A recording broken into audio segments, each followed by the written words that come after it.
rez-de-chaussée, ton Dieu est vivant. Si l'Éternel ne bâtit la maison, celui qui bâtit, bâtit. Si l'Éternel ne veille sur la ville, celui qui veille, veille en vain. Dieu est capable de faire des choses surnaturelles.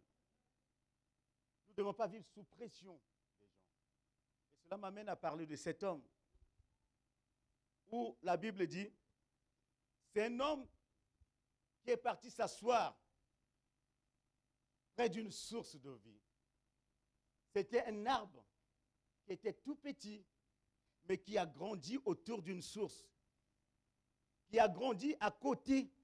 Il y avait une source qui l'alimentait matin, midi, soir, à n'importe quel moment. C'était un arbre qui a été planté. Et j'imagine qu'il y avait beaucoup d'arbres qui ont été plantés au même moment que cet arbre-là. Mais cet arbre, pourquoi le Seigneur rappelle, nous met l'accent sur l'arbre qui a été planté près de ce courant d'eau et qui a commencé petit à petit à grandir, un jour à porter des fruits, à nourrir tout un peuple et toute une nation. Il dit, heureux l'homme qui ne s'assied pas en compagnie des moqueurs, mais heureux l'homme qui se met à côté, qui se met près de cette source d'eau vive. Cette source qui court tout le temps. Et c'est cette source, quand la source coule, j'ai été plusieurs fois dans les pays reculés, et même en Israël, on était avec toi, là où il y a l'origine, le Jourdain tire son origine, où il y a la source du Jourdain, c'est un petit, mais le bruit qui est là, il y a un bruit à la source, impeccable, agréable à l'odeur, plus que même la chorale Gospel Impact. Et tous les grands aiment bien se mettre à la source pour s'inspirer de quelque chose.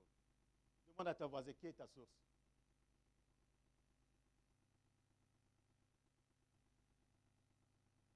Vous êtes avec moi? Souvent, vous avez entendu parler des affaires dans les médias. On dit, ils ont des sources. Quand une affaire éclate, c'est qu'il y a une source. Quelqu'un est là? Il y a une source, il y a quelqu'un qui a lâché. Et les journalistes sont tellement malins qu'ils n'aiment pas trop livrer leur source. Parce que tu ne peux pas dire quelque chose si tu n'as pas de source. Bien-aimés, suivez-moi. J'aimerais vous dire ce matin, Dieu est la source de notre vie et les hommes sont des ressources. Les hommes sont des ressources, mais Dieu est la source. Soit on cherche auprès des hommes des ressources, des gens pour nous aider. Ils peuvent nous aider momentanément à un moment donné. Ils ne peuvent pas être notre source. Mais Dieu est notre. Les hommes peuvent t'amener un peu dans la joie. Mais Dieu te donne la vraie joie qui demeure et qui demeure et qui demeure. La joie, c'est lorsque tout va mal. La joie, ce n'est pas lorsque tout va bien. Quelqu'un est là? La joie, la paix. Quand tout va mal, c'est là où il y a la paix.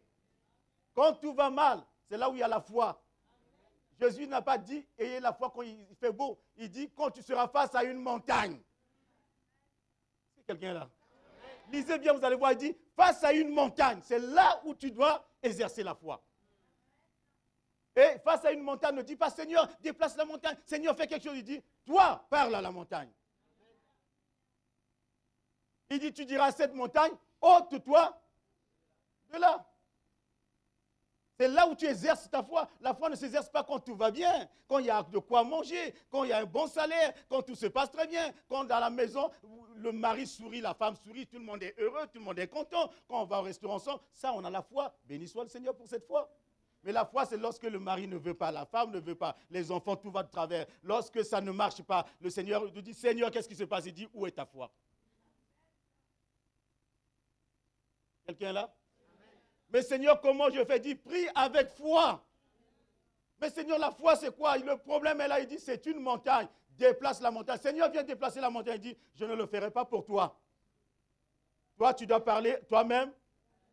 Dis à la montagne, ôte-toi de là et jette-toi dans la mer. Tu parles le matin, la montagne ne se déplace pas. Reviens à midi, reviens le soir, reviens jusqu'à ce que la montagne se déplace. Parce que nous sommes dans les choses spirituelles. Chaque fois que tu parles à la montagne se déplace sans pour autant te rendre compte. Les choses se déplacent sans pour autant que tu te rendes compte. Un arbre planté près d'un courant d'eau, bien-aimé, où est ta source? Nous vivons des ressources, mais nous ne vivons pas de la source. Quelqu'un m'écoute ici? Tout ce que tu dis, ça vient des ressources. Mais Dieu veut que tu aies la source et chacun de nous a une source.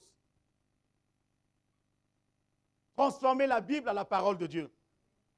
Tout le monde a la Bible, mais tout le monde n'a pas la parole de Dieu.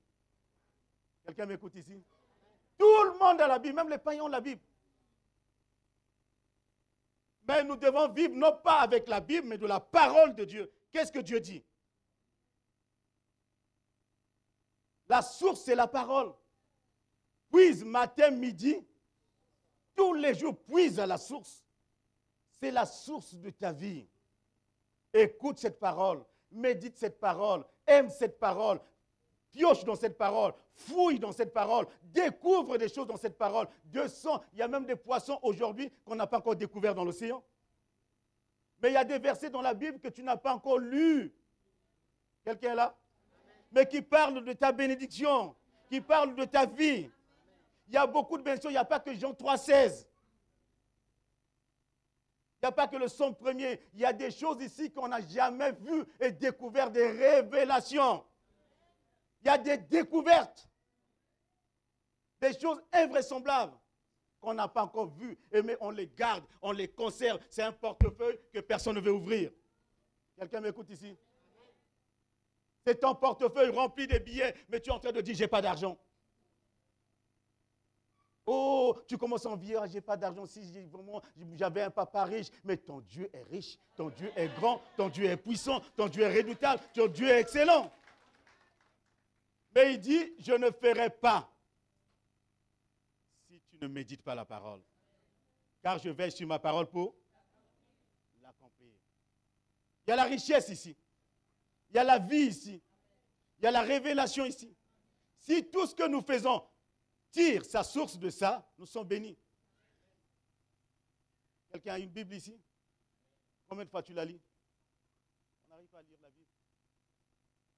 La dernière fois, peut-être, c'était il y a 6 mois. Je n'ai pas de Bible, mais j'écoute quand même le pasteur. Mais si la source du pasteur n'est pas bien, il faut que tu vérifies la source. La source d'eau vive. Quelqu'un m'écoute ce matin? Bien-aimé, chacun de nous a une source.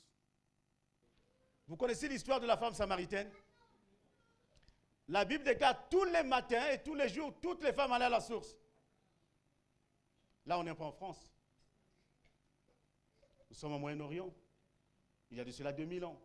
Le monde a évolué, vous allez me dire. Aujourd'hui, il ne faut pas aller à la source. Aujourd'hui, je me mets devant mon robinet, j'ouvre. Il y a l'eau, mais cette eau vient bien des réservoirs. Cette eau que je reçois chez moi à la maison vient de quelque part. Mais c'est parce qu'il y a abondamment que j'ai et que tu as et que la voisine aussi a de l'eau. Vous savez combien de gens ont des maisons ici et toutes les maisons on utilise l'eau?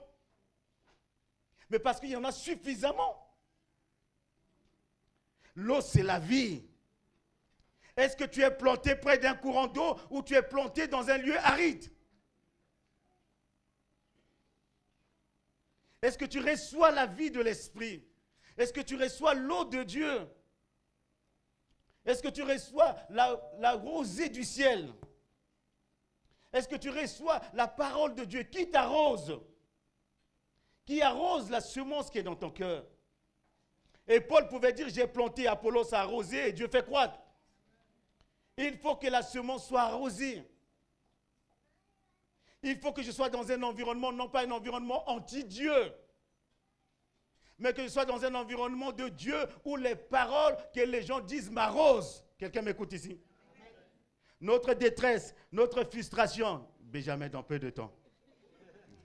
T'inquiète pas, je vais donner le micro dans peu de temps. Est-ce que vous savez, tout ce que nous écoutons en longueur de journée, ça nous angoisse, ça nous attriste. Ça nous perturbe. Ça nous dérange. Et tout ce que nous écoutons vient détruire notre vie. Et beaucoup de gens sont devenus amers parce qu'ils écoutent que des paroles amères. des paroles négatives, des critiques, des rejets. On écoute des choses et plusieurs fois, bien aimé, je me suis senti malade parce que j'ai suivi des reportages où on parlait de maladie. Ça a affecté ma foi, ça a affecté ma vie et je sentais les mêmes symptômes que le gars était en train de décrire, alors c'était faux. On disait que quelqu'un montait les escaliers qui transpirait. Quand je montais les escaliers, je transpirais. Je dis, ah, c'est ça. Et je courais aux urgences. Et le médecin m'avait regardé plusieurs fois. Il dit, mais monsieur, c'est une crise d'angoisse. Bien aimé, ta source. Tu dois puiser à la source. Tu dois aller à la source. Tu dois chercher la source. Tu dois lire. Mon exhortation, mon encouragement, c'est que tu lises la parole de Dieu. Ça fait 3 semaines qu'on parle de la parole. Reviens à la parole de Dieu. Reviens à la source de la vie. Va chercher à la source.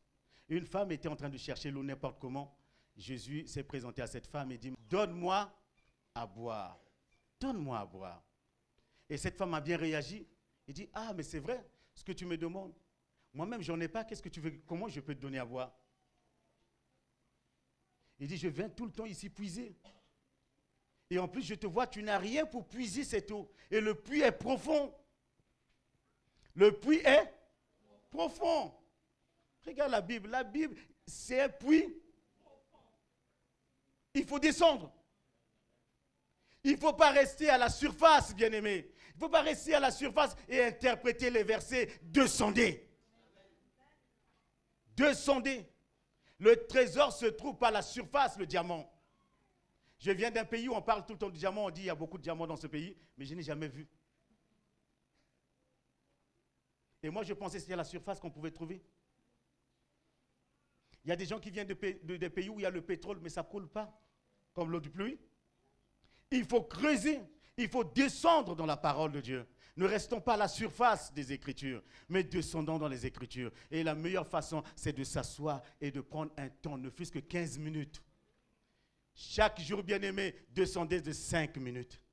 Quelqu'un m'écoute? Descendez de 5, si vous priez 5 minutes, descendez de 5 minutes, ça fait 10 minutes. Descendez, descendez, descendez, jusqu'à ce que vous puissiez atteindre, recevoir de Dieu. Dieu veut se révéler à tout un peuple. Dieu veut nous bénir. Dieu veut que nous soyons des arbres plantés près d'un courant d'eau qui donnent des fruits. Et le Seigneur ne veut pas que nous soyons desséchés. Il y a beaucoup de vies desséchées. Le Seigneur veut t'arroser. Ce que j'aime bien ces derniers temps, il pleut beaucoup en Europe et plus en France. Qu'il pleuve dans ta vie. Que tu sois inondé. Que tu sois inondé. La semence qui est en toi pousse. Que la vie qui est en toi pousse. Que l'énergie qui est en toi se développe. Descends encore. Sois un arbre planté près d'un courant d'eau. Dieu t'a planté. Dieu t'a amené quelque part dans l'église, mais reste à côté de la source. Reste à côté de cette source et bois, reçois, sois enrichi, que ta soif, que tu ne puisses pas avoir soif, que tu ne puisses pas avoir faim, comme une biche soupire après un courant d'eau. Mon âme soupire après toi, Seigneur. Mon âme soupire après toi. Tu es la source de ma vie. Est-ce qu'on peut se lever tous ensemble dans la présence de Dieu? Fais de l'Éternel ta source. Fais de la parole de Dieu ta source.